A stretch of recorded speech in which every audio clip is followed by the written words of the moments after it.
Good morning साथियों, आप सभी का स्वागत है द यूनिवर्सिटी ऑफ मैथमेटिक्स पर। और आज हम लोग क्लास 12 के एक इंपॉर्टेंट चैप्टर को लेकर आए हैं, जिसका पहला टॉपिक हम लोग को पढ़ना है रदरफोर्ड एटॉमिक मॉडल। यानी कि ये चैप्टर एटॉम और न्यूक्लियस से रिलेटेड है। ठीक है, बहुत ही इंपॉर्टेंट है, चाहे वो IIT JEE हो, चाहे वो आप बोर्ड के एग्जाम के लिए प्रिपेयर कर रहे हो, सबके लिए बहुत ही ज़्यादा इंपॉर्टेंट है। इससे रिलेटेड बहुत ज़्यादा ही सवाल देखने को मिलता है, चाहे वो मल्टीपल टाइप क्वेश्चन में और फिर एज थ्योरी में भी आता है, ध्यान रखना। ठीक है, तो सबसे पहले समझते हैं कि रदरफोर्ड एटॉमिक मॉडल है क्या। ठीक है ना, तो रदरफोर्ड ने न्यूक्लियस के बारे में बताया, इलेक्ट्रॉन के भी बारे में बताया कि इलेक्ट्रॉन कैसे इलेक्ट्रॉन के चारों तरफ न्यूक्लियस के चारों तरफ क्या करता है, चक्कर काटता है। लेकिन इसमें कुछ कुछ कमियां भी था कि स्टार्टिंग में जब रदरफोर्ड ने एटम के बारे में बताया और न्यूक्लियस के बारे में बताया और इलेक्ट्रॉन कैसे रिवॉल्व करता है इसके बारे में बताया, तो सही से नहीं बता पाया, तो जाके कुछ कुछ कमियां आ गया और इस कमियां को पूरा करने के लिए आया बोर।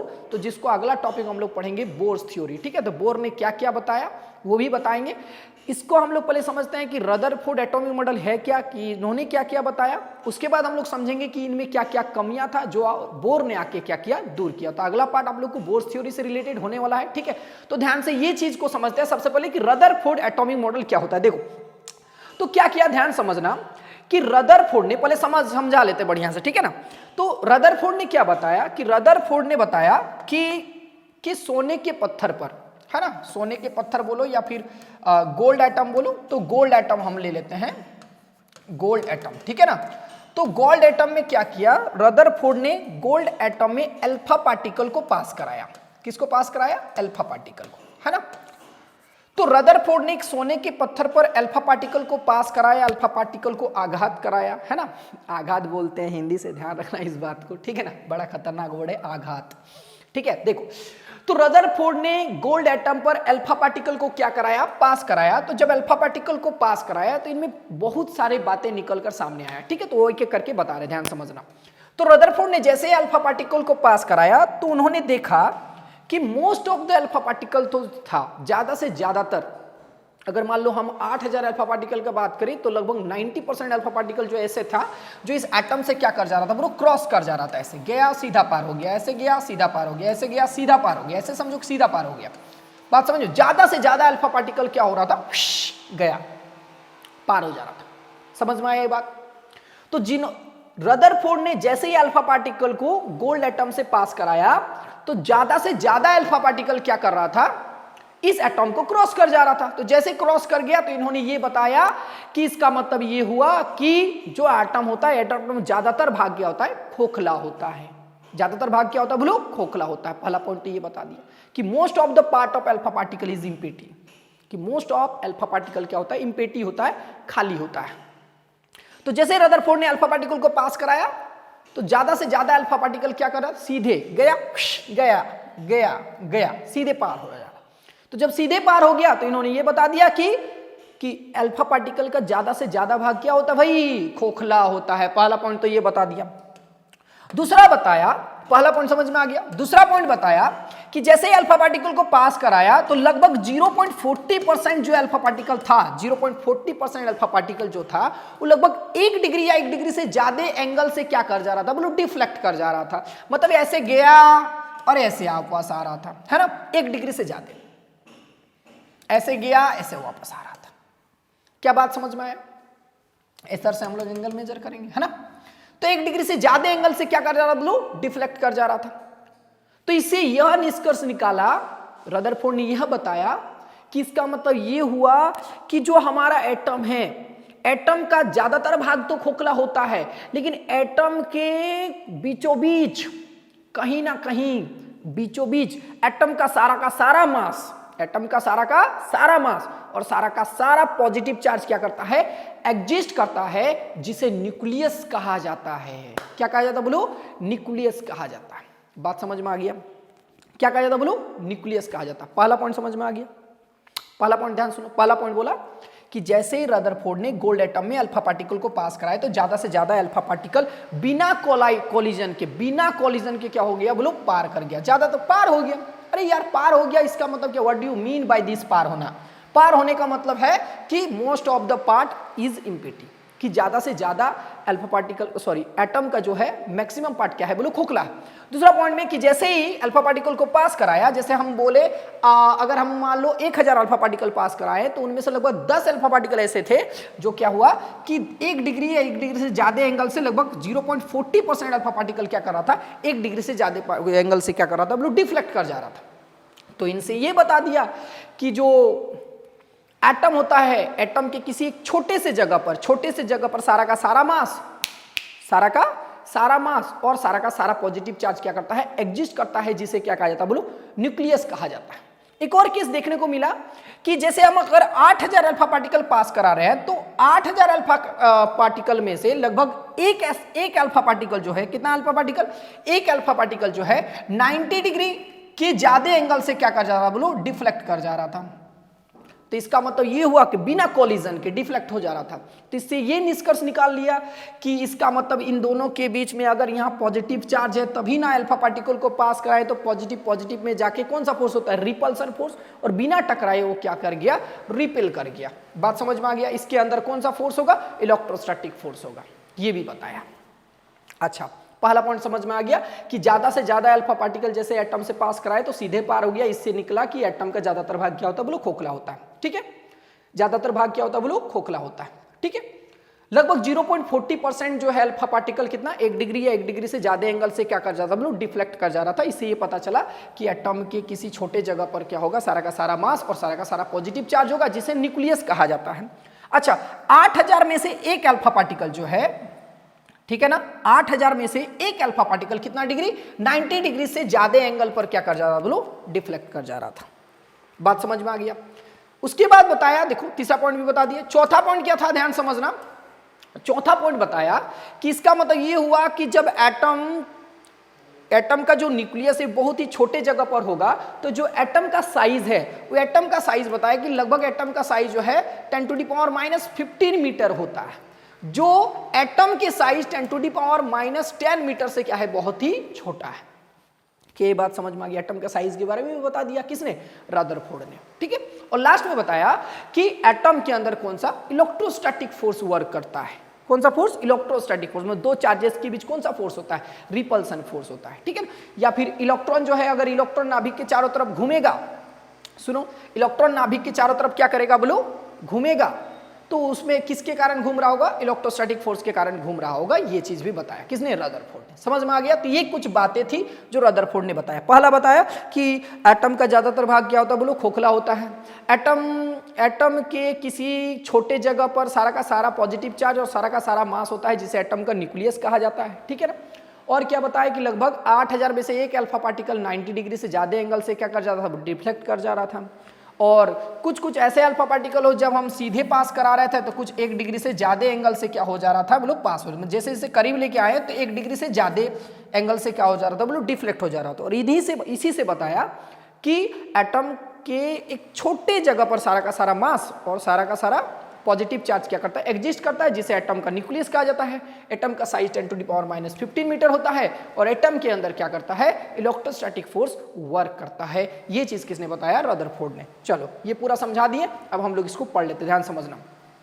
तो Rutherford atomic model passes the alpha particle towards the gold foil, then observe that, क्या ऑब्जर्व किया कि most of the alpha particle pass straight through the gold foil, it means they does not suffer any collision with the gold foil या फिर gold atom.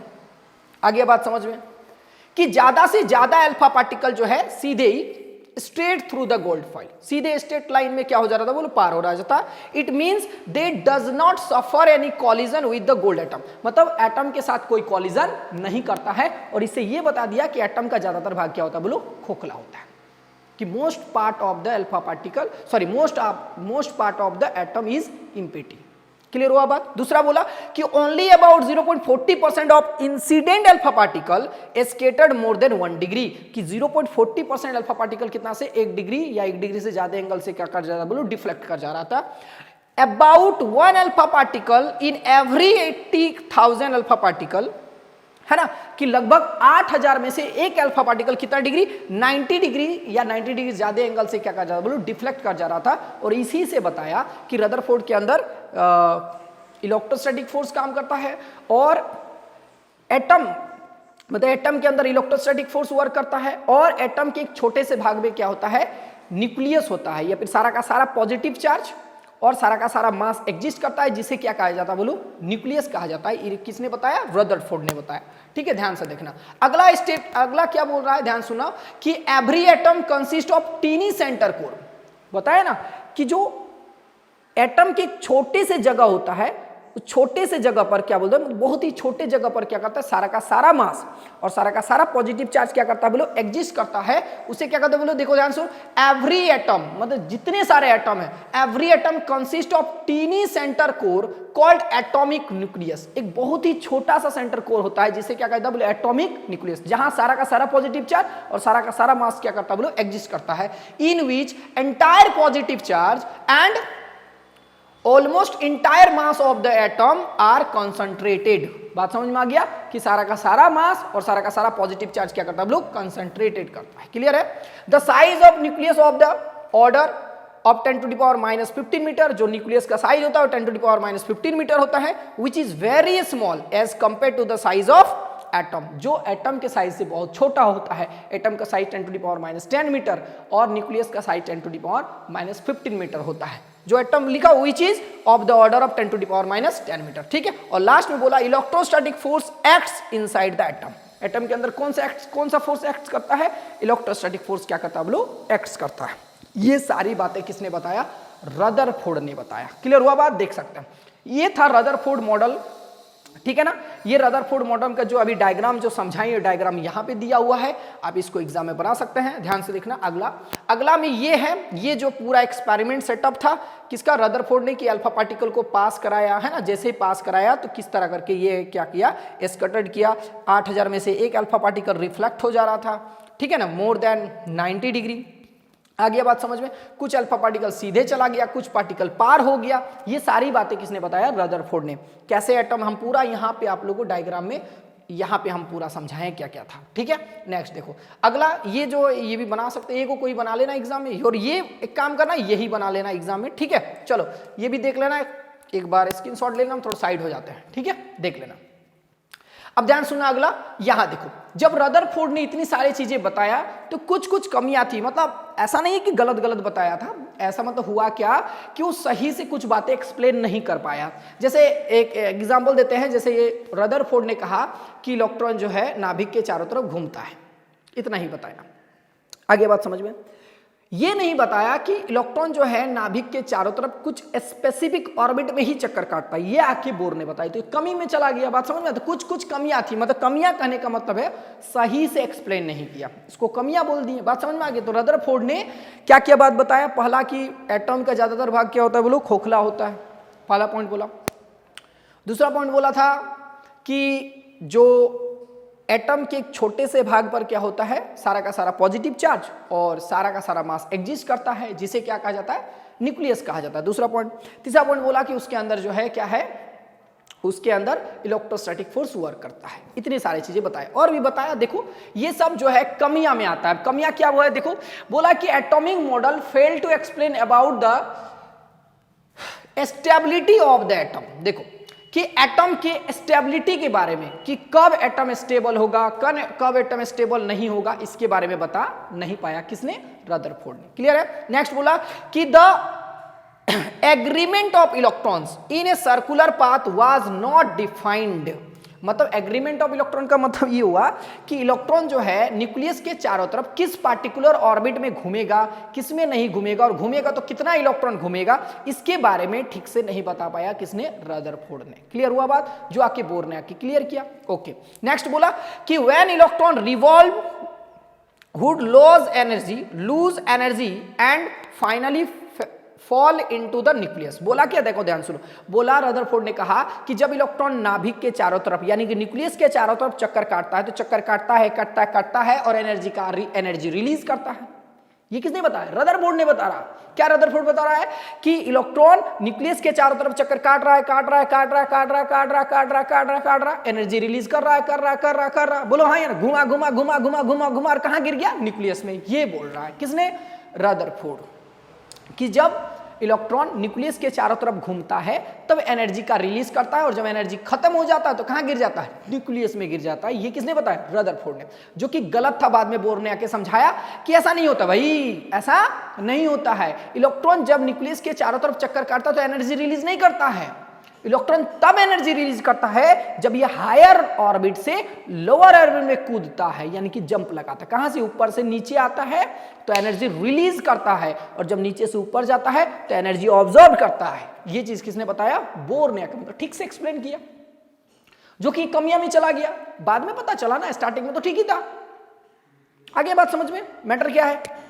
Clear है? पहला क्या बताया कि एटॉम की स्टेबिलिटी के बारे में नहीं बता पाया। दूसरा, डिफाइन नहीं कर पाया कि इलेक्ट्रॉन किस ऑर्बिट में चक्कर काटेगा। बात समझ में आ गया? तीसरा क्या बोला कि जब इलेक्ट्रॉन चक्कर काटता है तो एनर्जी रिलीज करता है, जो कि गलत था। बाद में इलेक्ट्रॉन जब ऑर्बिट में चक्कर काटता है तो एनर्जी रिलीज नहीं करता है। इलेक्ट्रॉन तब एनर्जी रिलीज करता है जब यह हायर ऑर्बिट से लोअर ऑर्बिट में आता है, और जब ये लोअर ऑर्बिट से हायर ऑर्बिट में जाता है तब एनर्जी ऑब्जॉर्व करता है। बात समझ में आ गया? ये किसने बताया? बोर ने आके। ये कमियां में चला गया ना। बात समझ में आ गया? नेक्स्ट आ जाओ। बोला कि this model can't explain linear spectral होगा, लीनियर एक्सपेक्ट्रल, ठीक है, एक्सपेक्ट्रल लाइन, मतलब एक्सपेक्ट्रल लाइन के बारे में भी किसने नहीं बता पाया? बोर ने। आ गया बात समझ में? तो क्या क्या कमियां हैं ध्यान सुन लो, एक बार शॉर्ट में बता दो, ध्यान से सुनो। पहला बोला, पहले रदरफोर्ड एटॉमिक मॉडल क्या, ध्यान सुनो। रदरफोर्ड ने, है ना, गोल्ड एटम में अल्फा पार्टिकल को पास कराया और कुछ निम्नलिखित कंक्लूजन निकाला, कुछ बातें निकाल के मतलब सामने रखा। क्या क्या निकाला? पहला बोला कि एटॉम का ज्यादातर भाग क्या होता है भाई? खोखला होता है। क्यों खोखला होता है? क्योंकि जैसे अल्फा पार्टिकल को पास कराया तो ज्यादा से ज्यादा अल्फा पार्टिकल पार कर जा रहा था, सीधा सीधा आया, सीधा सीधा चला गया, जैसे पार हो गया। तो जैसे सीधा सीधा आया और सीधा सीधा चला गया, तो इसे ये निष्कर्ष निकाल लिया कि ज्यादातर भाग क्या होता है भाई? खोखला होता है, ठीक है। लेकिन उनमें से कुछ ऐसे अल्फा पार्टिकल था जो सीधा गया, सीधा वापस आ जा रहा था। कुछ कुछ हो जाता कि 90 डिग्री से ज्यादा एंगल से डिफ्लेक्ट कर रहा था, कुछ सीधा गया, सीधा वापस आ गया। तो इससे ये पता चला कि जो एटम होता है, एटम के एक बहुत ही छोटे भाग पर, एटम के अंदर बहुत ही छोटे भाग पर सारा का सारा मास और सारा का सारा पॉजिटिव चार्ज क्या करता है? एग्जिस्ट करता है, जिसे रदरफोर्ड ने न्यूक्लियस कहा कि इसको न्यूक्लियस कहेंगे। और बाद में बताया कि न्यूक्लियस का साइज लगभग 10⁻⁻15 मीटर होता है, जो एटम के साइज से बहुत छोटा होता है। क्लियर हुआ बात? और चौथा पॉइंट बोला कि एटम के अंदर जो है इलेक्ट्रोस्टैटिक फोर्स काम करता है। क्या काम करता है बोलो? Electrostatic force. अच्छा, लिमिटेशन में क्या बोला? लिमिटेशन में बोल रहा है कि ये जो है स्टेबिलिटी के बारे में नहीं बता पाया कि कब एटम स्टेबल होगा, कब एटम स्टेबल नहीं होगा, इसके बारे में बता नहीं पाया। एग्रीमेंट ऑफ इलेक्ट्रॉन के बारे में भी नहीं बता पाया कि इलेक्ट्रॉन ऑर्बिट में किस ऑर्बिट में चक्कर काटेगा या फिर नहीं करेगा। सीधे बोल रहा है कि एटम जो है, जो इलेक्ट्रॉन होता है, इलेक्ट्रॉन न्यूक्लियस के चारों तरफ चक्कर काटता है, और साथ में ये भी बोला कि जब इलेक्ट्रॉन न्यूक्लियस के चारों तरफ चक्कर काटेगा तो एनर्जी को रिलीज करेगा। बात समझ में आ गई? एनर्जी क्या करता है? रिलीज करता है। जो एनर्जी खत्म हो जाएगा कहाँ गिर जाएगा? नाभिक में गिर जाएगा। ये चीज बताया। और लास्ट में बोला कि ये जो है एक्सपेक्ट्रल लाइन के बारे में भी एक्सप्लेन नहीं कर पाया। तो ये सब कमियां हैं। ये सब कमियां को किसने दूर किया? बोर ने आके दूर किया। तो नेक्स्ट क्लास का टॉपिक हम लोग पढ़ेंगे कि बोर एटॉमिक थ्योरी क्या था, बोर ने क्या क्या बताया और किस तरह करके डिफाइन किया, जो रदरफोर्ड की कमियों को क्या किया? दूर किया। मिलते हैं नेक्स्ट क्लास। आज के लिए इतने काफी है, और आप लोग शेयर कर दीजिएगा, सब्सक्राइब कर दीजिएगा, और साथ में अपने दोस्तों के साथ शेयर कर दीजिएगा, और साथ में ये भी कमेंट करके बताना कि आप लोग को ये टॉपिक कैसा लगा। मिलते हैं next class. Thank you very much.